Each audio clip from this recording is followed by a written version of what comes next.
Hey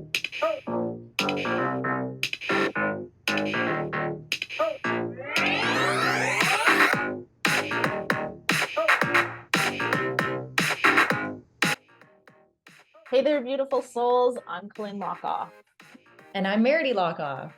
And welcome to Spiritual Sisters with Sass, the podcast where two sisters with a passion for spirituality and a touch of sass come together to explore the exciting world of self-improvement. That's right, Colleen. We embarked on this incredible journey together, diving into different self-improvement techniques, yoga practices, and a whole array of life experiences. Yeah, and through it all, we've managed to create lives that are abundant, happy, and constantly evolving. It's been a wild ride, hasn't it, Meredy? You bet, sis. We've got two very different perspectives on life, but that's what makes this podcast so special. I'm all about diving in head first into life's adventures and embracing every challenge with a bit of sass. While Colleen here, she's got her own unique approach. Yep, that's me. And I'm all about the yoga, mindfulness, and finding my zen. And together we make the perfect balance. So whether you're looking for some wisdom, a few laughs, or just some heartfelt stories, you're in the right place. We're here to share our personal experiences and insights with you, all while exploring the wild and diverse world of self-improvement. So grab your headphones and get ready for a fantastic journey with us. Spiritual Sisters with Sass is here to uplift, inspire, and keep it real. Thanks for tuning in, lovely listeners. Let's dive in. Spirit and sass. Here we go.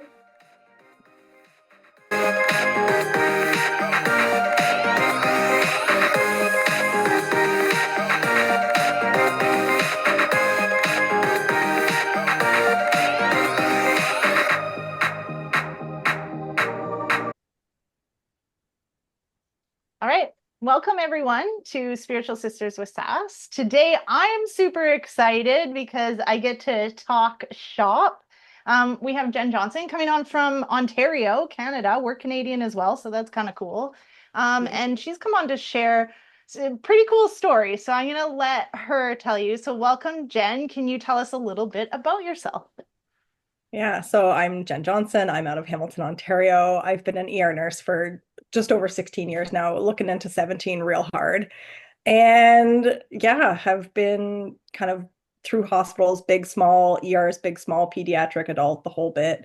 And it's been an interesting go all the way around just to figure out that honestly, everything's the same. The medicine's the same. It's just the personalities that are different, the politics that are different. And then COVID hit, and then it was just right down the tubes with that. Right. But yeah, it's been a lot of time to get back to being me, and writing has been a huge help in that portion. So it's been an interesting go of finding me and coming back out of it, and then still nursing. I feel like that's such a common thing with COVID. I see it with the addictions as well. Like it put us into a place that was an incredibly triggered state. And a lot of people haven't come out of that yet. We're 4 years later, and a lot of these people haven't even come out of it. Never mind, like started doing the work on themselves. And yet there's others who have become incredibly conscious because of it. Yeah. So in a lot of ways, obviously everything happens for a reason, but in a lot of ways, I'm just so grateful that it taught me so much about myself.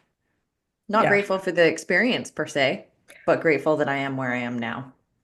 Oh, 100%. Because, how do you all of a sudden come face to face with your own mortality very, very quickly and have attorneys come forward to volunteer to do our wills for free? And you're like, oh, we're not expected to survive. This is fantastic. Like, okay, thanks, guys. I know you're trying to be helpful, but oh my God. Yeah. Right. I know when we were off recording, I had said that my experience was here I am sitting in Costa Rica, the whole world shuts down. I'm like, oh my God, this is what I've been training for my entire adult nursing life. Was there was always some pandemic or epidemic that was going to happen. We had H1N1, which was just a total flop. We had SARS, which was a total flop. We had Ebola, which was a total flop. Like all of these things that we had a decontamination room put in, and there was so many things that we were trained for this to happen. And then you said it happened and it was like a shit show anyways.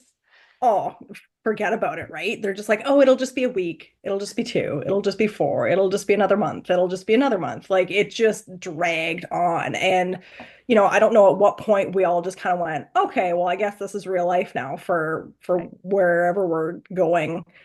And, the policies changing morning to afternoon to night. And, you want to have faith in your hospital system and your healthcare system. And you're just like, oh, great. Nobody knows what we're doing. This is Yeah. just utterly fantastic. But hey, we've got Bill Gates like promoting or He he is the premoniting medical genius. Come on that now. this is gonna happen, and he already knew. Why didn't we just put him in charge? Yeah. But truly, like we had been told, a pandemic comes once every roughly 100 years, Spanish flu and the plague and all this kind of stuff. And so we were more than overdue. And so even when, SARS popped up and bird flu and H1N1 and Ebola and all that, everyone's like, oh, this is going to be it. And then we're like, oh, okay, woof, we're done. And then, the next year, something new. And then COVID. And you're like, woohoo, okay. Oh, this is okay. We're not messing around with this one. All right. I guess this is it. I remember when SARS was happening because I was in med school at the time. I was super burnt out of nursing and I thought like being a doctor would be the answer.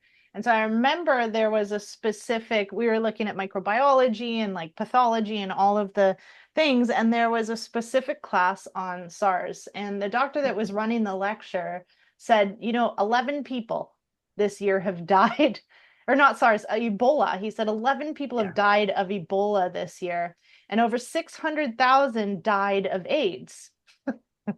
But what is the focus right now that we're all worried we're going to die of this like blood thinning, bleeding out of our eyes experience, Yeah. and yet it was actually not really that big of a deal. I mean, it was for the people that ended up like passing away in such a terrible. But what about the people who are also suffering from AIDS and heart disease, which is Oh, one of the number one killers in the world? Let's talk about the ones that actually matter. Yeah. Let's go even research mental into the health. ones that are long-term, every year killers, not the Yeah. ones that come out quickly.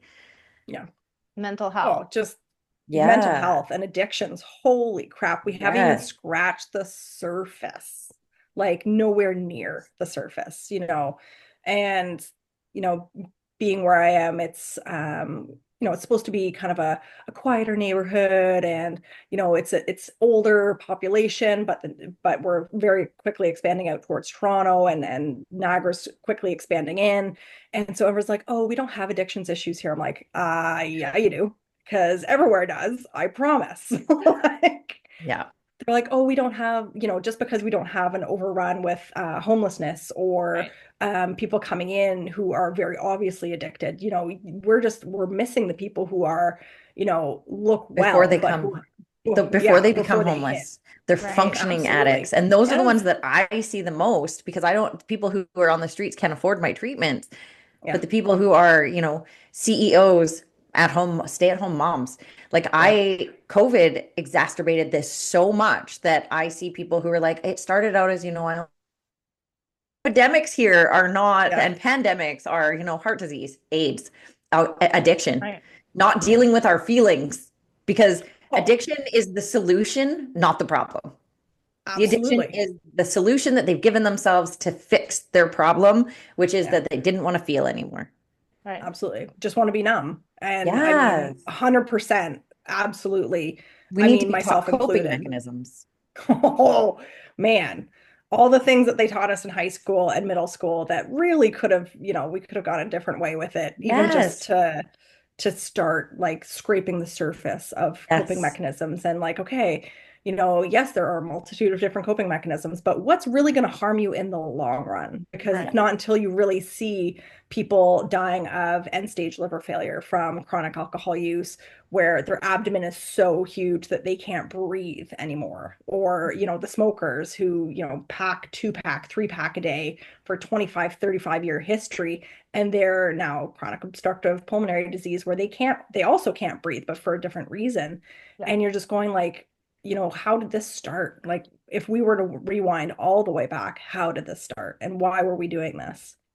Yeah. Yeah. And it's those root causes that, I mean, the emerge is the perfect place to just slap a band-aid on it and you're walkie-talkie and off you go and treat them and street them. And that's just it. But every now and again, if I'm lucky, I have one moment that somebody stands out. I'm able to talk to somebody, and then it's like, oh, that's the reason. Like, okay. So I had a 16-year-old kid come in and, just plastered, just so drunk, out of his mind, blackout drunk. It's a Friday into a Saturday night. And so I'm like, it's just a weekend, whatever.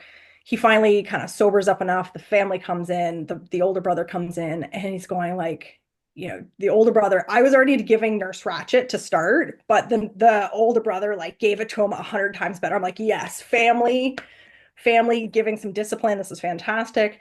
And, the kid finally sobers up enough to the point where he's like, well, it's not a big deal. I've been drunker than this before. I'm like, pardon me? Like, you are 16, sir? What is happening? And get to talking to the kid. And he goes, I said, okay, well, what happened that, how long has this been going on? Oh, about 6 months or so. And I'm like, Jesus, there's 6 months. Okay. And out of my mouth, before I even realized what I was saying, I said, well, what happened 6 months ago? And the kid turns to me and goes, I watched my dad die in our kitchen. I'm like, pardon? Like, okay, so I've come at this all the wrong way. We've done a very quick turnaround, and I'm going, holy cow. I'm like, okay, so why do you drink then? He goes, well, I can't sleep unless I'm blackout drunk. And so I'm doing this multiple times in a week so that I can actually sleep because otherwise I'm having nightmares, the intrusive thoughts, like very obviously PTSD. I'm going, okay. Okay, we need to. So I go back to my doc. I'm like, so you thought how we thought he was just drunk. Big problem. We're gonna have to 100% 180. We need social work, we need family supports, all this kind of stuff. And my doc goes, oh, okay. So, do the quick turnaround, and in talking to both him and the brother didn't realize that that was what was happening.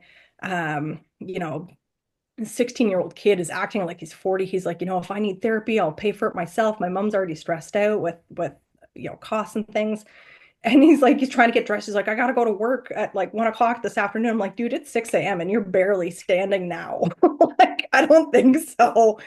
So talking to the family, like the brother and the kid, and I'm just like, okay, this kid's already puked everywhere. He's already in a gown and a diaper, party pants, because he's already peed himself in the bed and the whole bit, and covered in puke. And here I am as we're like trying to discharge him. I'm like hugging him and kind of like tearing up with him because I'm like, oh man, this is so heavy. And did something that I've never done before. And I gave the kid my number and I said, look at whatever you need. If you're struggling, if you need anything, here's my number. I'm up a lot of nights, night shifts, the whole works. But if you need anything, please text me, call me, whatever. Never has. But it was just one of those moments where, like, thank God I had an extra moment because I never usually do. And this is at 6:30 in the morning. You're wrapping up your night, you're getting ready to go home, and here I am hugging this puke covered kid. Like, That's great. Like, I would definitely want to dive into, you had said you're a pagan empath nurse bringing yeah. holistic side of things into nursing. So I want to talk about that. I want to share a story that's similar, but like different. Yeah. So I come on, it's night shift. That was my fave, was night shifts. And I come on and I'm in the treat and release. So that's where like everybody's in recliners. They're like level 3, Yeah. tummy Yeah. pain, like not yet diagnosed, all that kind of stuff. So I go, ha ha ha ha ha. They're gonna give me this patient to go, just go in and discharge her. It's super easy. Take out her Sure. IV. Yeah. I go in. Hey, looks like you're ready to go. She Yep. lays into me, fuck that, da da da, starts yelling at me. When are you going to fix this? It's been 6 weeks. And she starts to say more. I'm not allowed to take the IV out. She's not going anywhere. So I go back, like, oh, that was funny. You guys are so funny. Like, what's the story Yeah. here? So I get it. For the past 6 weeks, she's been coming to the ER. She can't stop vomiting. And she has gone through CT scan. Like, she's had all the things, x-rays, blood work, everything's normal. So Yeah. I'm taking my yoga teacher training at the time. I'm in med school, I'm still nursing, and I've got this like new holistic light on things. I'm so enlightened. So I go back in and I just learned about something called German New Medicine. And so I go back in and I say to her, like, if you're puking, right, like you can't stomach something. Yeah. So I don't say this to her, but I go in and I say, like, what's been going on? Like, what else is happening in your life? After she yells at me about how we're not doing shit, I'd say we've literally done everything that we can. We're not your family doctor. Yeah. And I'm gonna let you go. Like, it's still your blood work's fine, even though you've been puking nonstop for 6 weeks. So what's been going on that's like not medical? And she tells me, are you joking? Right? She's so not open to holistic care as well. She's lower socioeconomic status and I'm just supposed to fix her. And so she says, are you joking right now? Like, what does anything have to do with this? You want to know? You want to know that I'm taking care of my father because he can't take care of himself and he's got no effing money? And now like children, family, and they're going to take my kids away because he's apparently molesting them. And you think that this matters? I'm like, Yes. Are you for real? Yeah. Like, are you? And I'm just like, I'm so kind and so compassionate in this moment. Like, we have just figured it out. Can't you Yeah. see? Yes. And she tells me it's like speaking to a fucking brick wall. And I was like, I know the feeling. And I took her IV out and we discharged her off, and that was it. But it was like, here I have this total insight. And Yeah. I find out that, like, back in the day in the 50s, like the doctor would have a long appointment with you. And he wanted to know what was happening in your life, not just, oh, you've got a high blood pressure, but like, why do you have high blood Why? pressure? And I just like connected this all in this moment. I'm going to change all of the medical field. I have the answer. And this woman laughs at me, and then the doctor laughs at me. See, and all of this blows my mind because this is the thing. This is like, hi, when I go to my doctor, I need to be asked, okay, well, what are you eating? Okay. That needs to Yeah. be like one of the major questions because my food is determining my entire health, for one. Yeah. For two, what's going on in your life? And my doctor is a very old school hippie. He's got the long beard that he braids, he's got long hair. And he literally is so. I told my sister about this. He sits with my kids and takes their shoes off and then cracks their toes.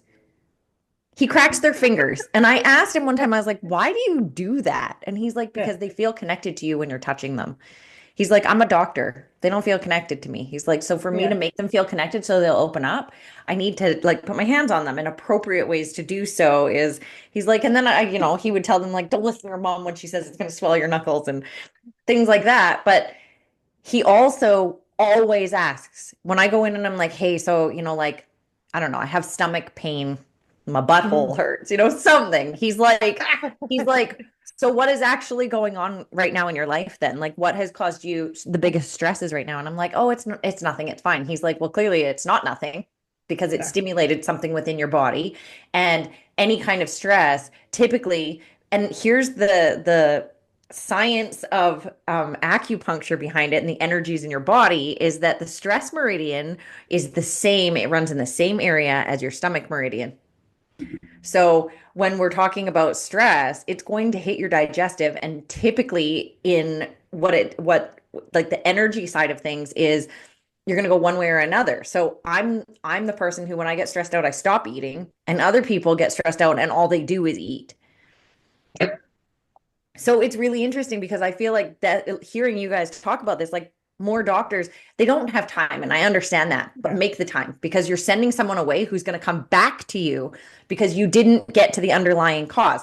Same as addiction. Here, I'm just going to give you a pill, hop on this pill. Well, the underlying problem is their trauma that they haven't dealt with. And even if you give them an SSRI, you're not solving the problem because their endorphins are not working properly. Their brain is not working. It takes 14 to 18 months for their brain to chemically recover. And you want them to suffer for the next 14 to 18 months in depression, in anxiety, in high stress. But you also want them to stay sober during that time. Yeah. How are they supposed to do that? So that's why, like with Laser Quit, we are able to help people because we allow their brains to go back to normal levels to be able to recover properly so that now they're not depressed, anxious, stressed out. They're not suffering in all those ways. They're actually seeing results because their brain is at almost a normal level, as normal as it can be after long-term use. But, we get them to a place in their head, in their mind, in their actual brain, to a place where their body can function a lot more normally. Yeah. And this is, I think, where healthcare issues are stemming from, is that we're not dealing with the underlying causes. People are getting pills and being sent home, and then being Well, handed more pills on top of that, and then more pills which on top of then, that. And now you're taking and then the 10 side pills. effects, and then you get the Yes. pills for the side effects, The like 100%. polypharmacy. Yeah. Oh yeah, my husband's a great example of this. So, ended up developing kidney stones, and so they give you medication like Advil for those, but it's really hard in the stomach. So he typically, he's one of these people who doesn't have coffee in the morning, doesn't eat in the morning, barely eats lunch, and then binges for dinner. And so he's taking these medications, around the clock while he's dealing with the kidney stones. Doesn't he perf Oh, his stomach?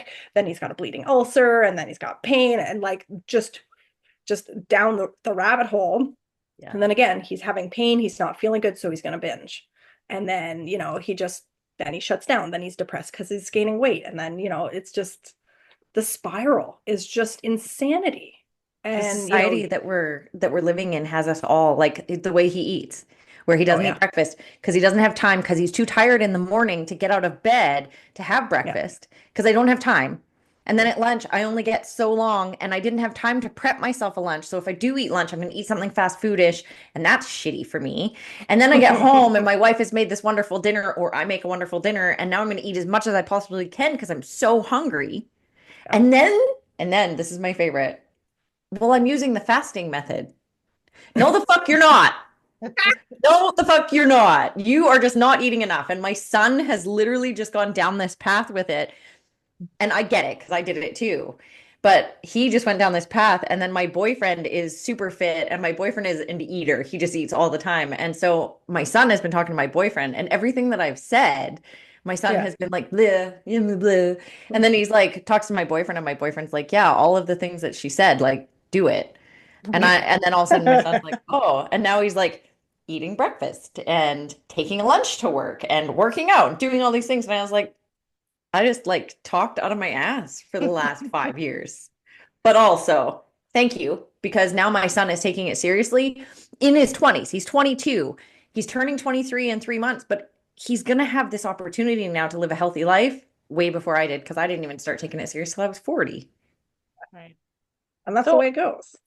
how does it feel to be a self-proclaimed pagan empathic nurse trying to bring alternative or holistic medical practices into the Canadian medical system? It's hard, right? Because it's very like you can't just come out and say, oh, I'm a pagan witch, depending on who you're around, right? You credibility and your license and all this other kind of stuff. So, you know, are there some people at work that know I'm a witch? Absolutely. I'm actually more open now than I ever have been with it. And you jokingly say, but they're like, well, how did you know about that person? I'm like, haha, I'm a witch. And they're like, oh, ha ha ha. And I'm like, do you But see for the moon real. earrings?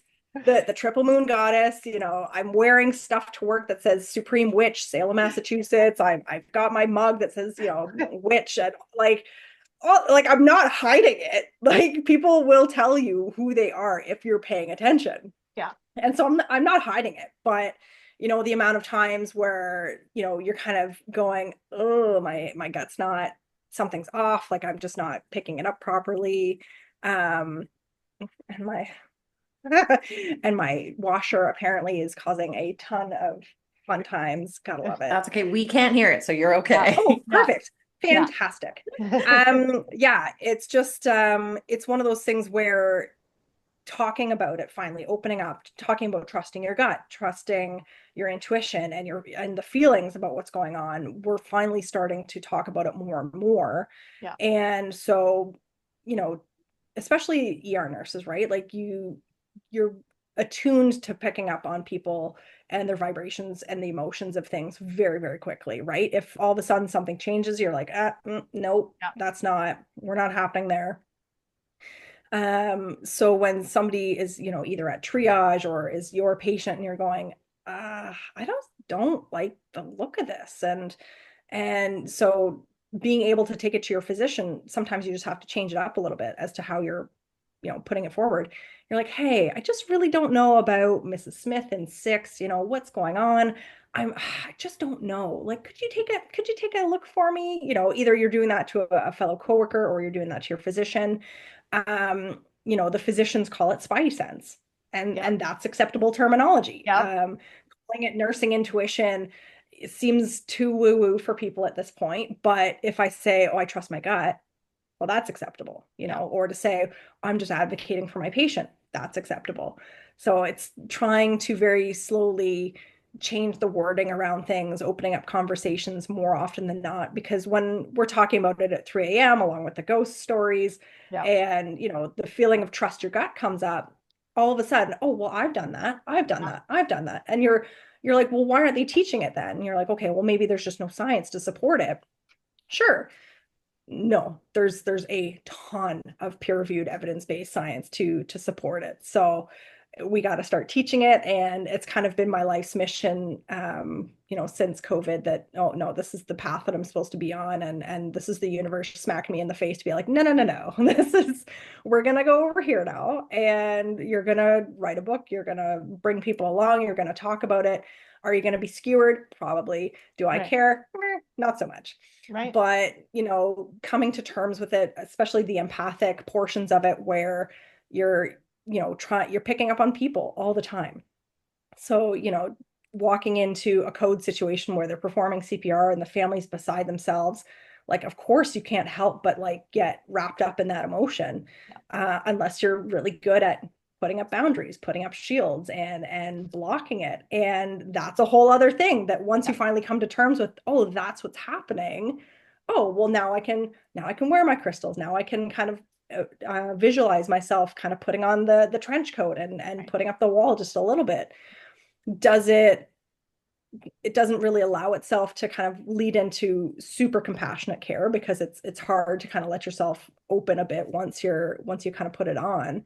But every now and again somebody will crack through, and like that kid cracked through in an instant, and I wasn't wanting it, I wasn't ready for it. Right. It just happened, and I just happened to be there.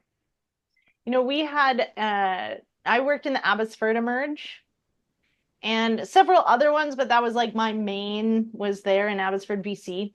And one of the things we had the fern. Have you ever heard of a fern?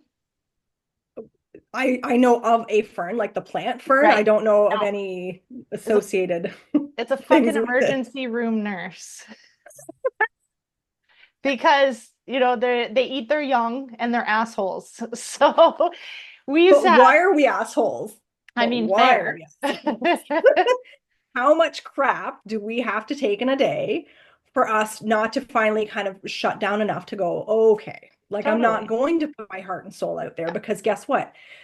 The few times that I've put myself out there and then I've gotten taken, well, now I feel like an ass. Now I Right. feel like oh, well, how did I not see that, drug seeker coming, or that story was completely fake, or that, Right. how did I not put together that that guy was beating that girl, and like the story, like, why wasn't I paying attention? So you harden very, very quickly.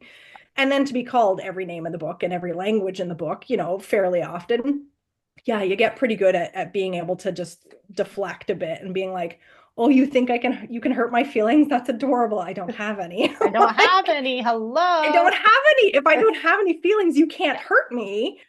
But then, you do come across these cases that, you're the first point of contact for everybody. So it's hard not to fall into them. Somebody getting a new cancer diagnosis, somebody getting, you're overhearing the doc telling the family members that their family member's not going to make it, and trying to talk to them about palliative care. A kid getting a type 1 diabetes diagnosis, and their whole world is shifting now, right? So you can feel for those parents, you feel for that kid, you try to reframe it as best you can for them in the moment, but knowing full well that a lot of type 1 diabetics, unfortunately, like the neuropathy is so painful that then they get into drug use. It's prescription drug use to start, and then that gets too expensive, and then that leads to um, the gastroparesis and the nausea and the vomiting and all that kind of stuff. And you feel bad because you're like, oh man, I really hope that you're one of the ones that doesn't have to see this. um, so it's hard when somebody actually breaks through and you're like, oh man, like Right. that. Well, I think there's two It things that come sucks. with this. I think first and foremost, I think as an ER nurse, we already come with trauma. Oh, And for sure. we're already in the space of being able to compartmentalize emotions, not necessarily feel them. We may Mhm. go in because we want to help people, because essentially we want to help ourselves and we don't know Mm, how. So we move yeah. into a place where we're super stoked and then we get taken advantage of. We're the ones putting up the blocks, which we don't really have to, because it's okay to have emotion, but we were already taught that Yeah. emotions are bad. So we come in hardened and ready to eat our young. Yes. The other Yeah. piece is, there are places where, so we used to have the Fern newsletter because we all joked about the fact that we were all bitches. And Yes. we We come to would, terms with it real fast. yes, exactly. And we would have actually the Spidey sense of the month. So there would be like a Ooh. featured article about a nurse that had followed her gut and had gone beyond what the images or, the scans or whatever were telling us. And I remember the first time it popped out because we had just moved from an old hospital to a new hospital. And it was an older nurse that had been around for a very long time. And we had an STEMI Yeah. come in. And so it's a heart attack, Really, basically, like very the really big heart basic. attack. Yeah, Yeah. that The you can close to the see. clutching of the chest. Yeah. Yeah. So we have this guy come in, but CT, or not CT, the ECG is totally normal, and so is the blood work. And so Sheree, the nurse that was taking care of him, was like, no, it's not. Yeah. He's having a STEMI. And I remember that there was like the docs were against it. And she just was like, no. Like she was older than Yeah. double older than most of the docs that were there. And she was like, listen to me, you little shit. Like this is the way that it is. He's having a heart attack and we're going to treat him like this. And so she reordered against doctor's orders the ECG, and boom, what do we see? ST elevation. And then what do we see? Tropes are positive. But there was like this time in which A he was window. here, and they're just like, oh, chest pain not yet diagnosed, ready to send him home. So I do Mm-mm. think that there's the ability to be a little more holistic. A lot of For nurses are sure. taking yoga teacher training, not as a way to Hmm. become a yoga teacher, but that yoga, more than just what you see in a studio, yoga is a More way of than a life, class. right? It Yes. really teaches you so much more about actually following your intuition.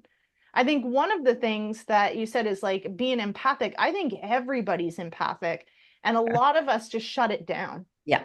For me, I instead of dealing with it, because emotions are bad, because I'm supposed to be the strong, like older sister, take care of everything, I'm never going to feel anything. But what I am going to do is drink alcohol. And these pills look pretty great. And those psychedelics look pretty amazing that can save my life. But therapy is a bunch of bullshit and I'll never go. So I fit Yeah. right into being a Fern. And yet at the same time, myself and a couple other nurses were taking yoga teacher training and starting to apply these tactics within the ER. What happened for me was really I was in this place where I kept getting like that woman with the puking. I kept getting her over and over again. Like, what are you going to do to fix me? What are you going to do to fix me? And one of my like nemesis was fibromyalgia.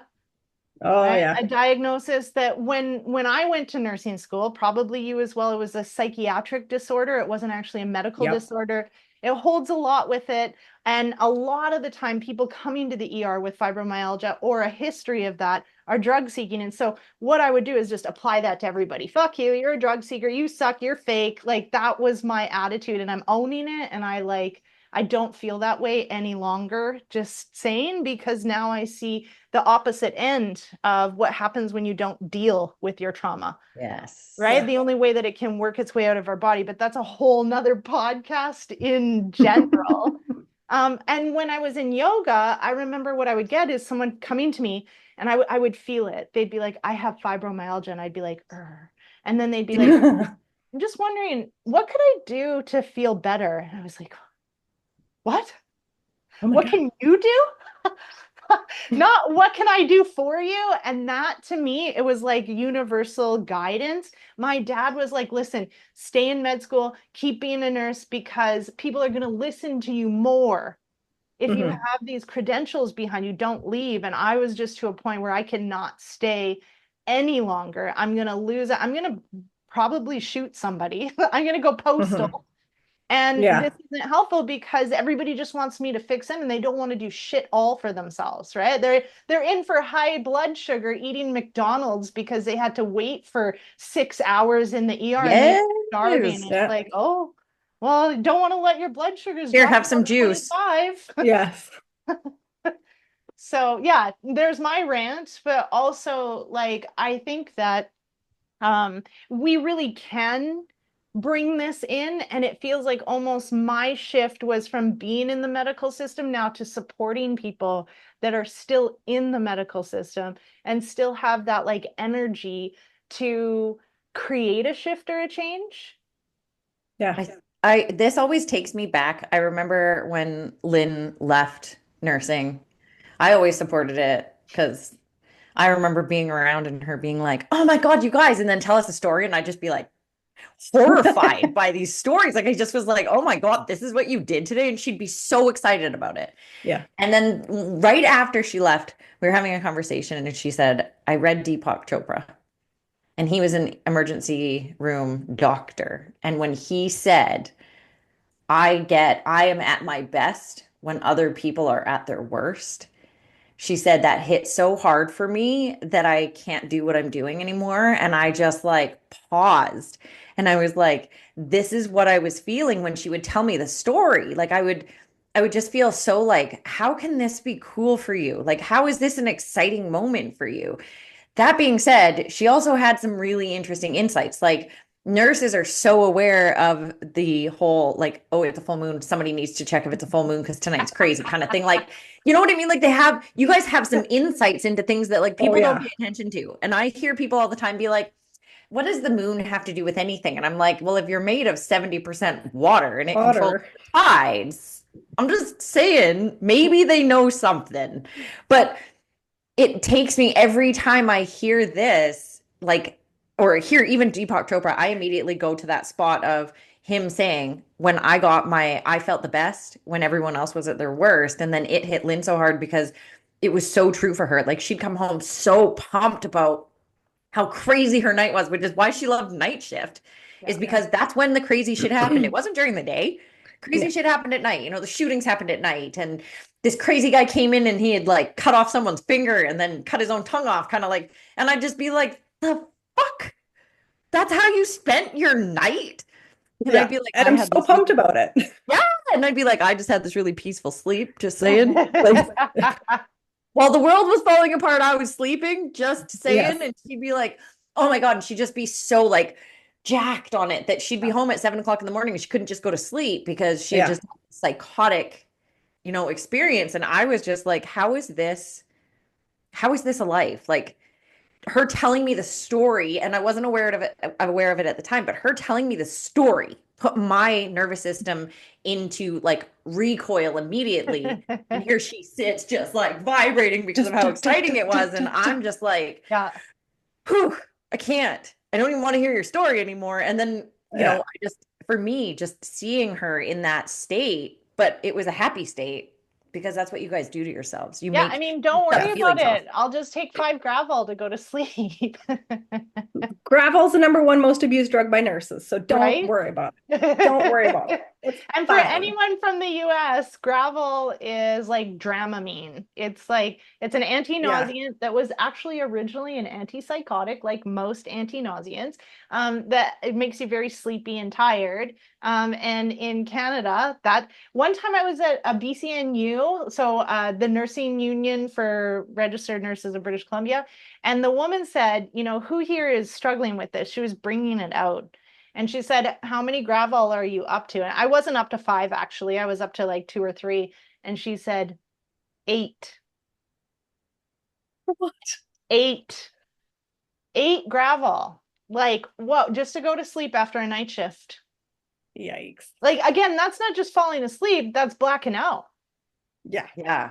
And not waking up, Yeah. just coming to. Yeah. And And a still lot of the being people, drowsy and then going to work. Yeah. yeah. And see, a lot of the people that I deal with too, I deal with CEOs. When I'm dealing with addictions, I'm dealing with CEOs, I'm dealing with nurses, I'm dealing with doctors, I'm dealing with high level Yeah. professionals.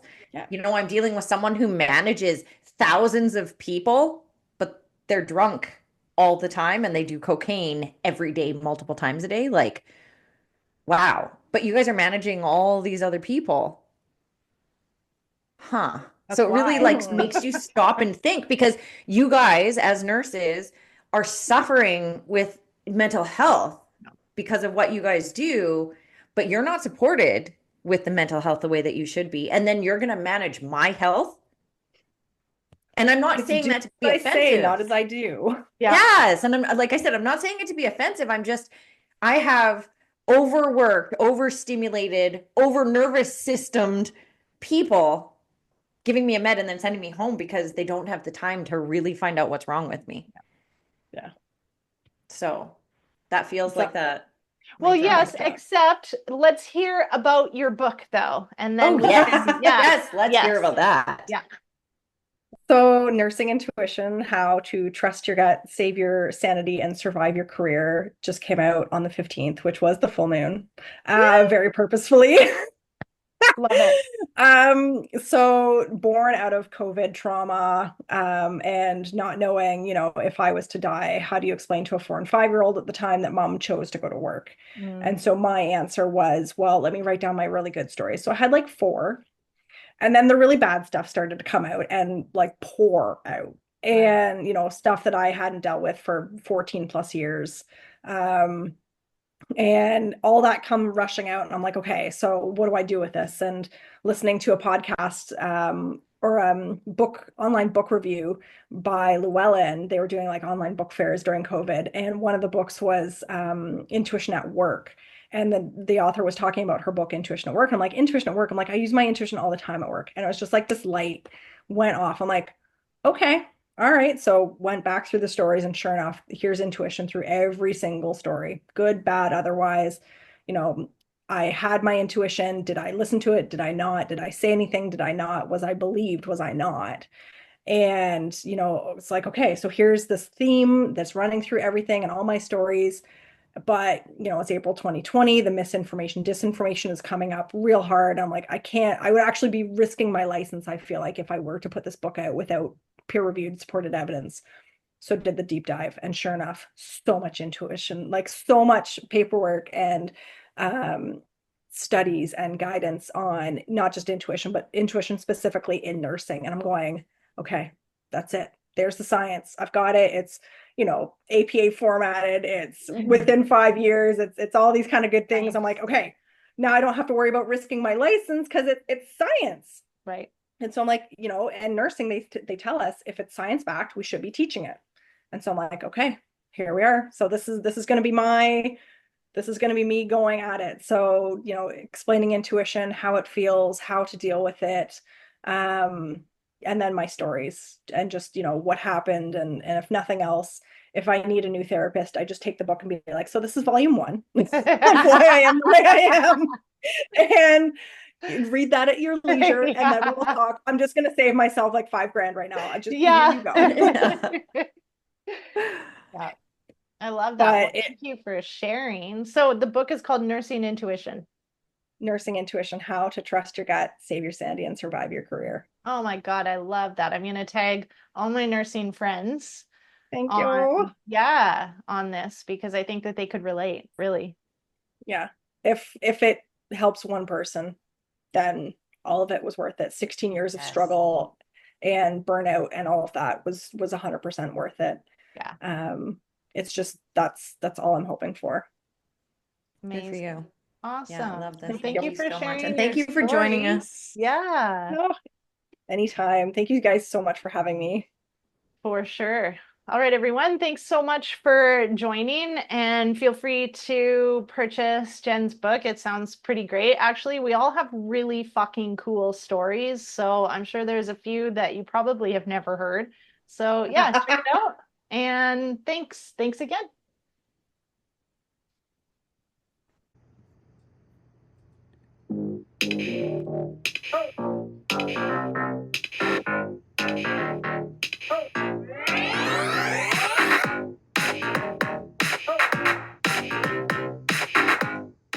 Thank you for joining us on this spirited journey today.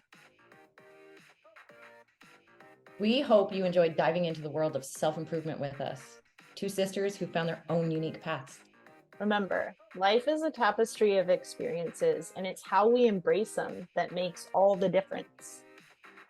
So whether you're on your yoga mat, exploring mindfulness, or simply navigating life's twists and turns, always keep that spirit and sass alive.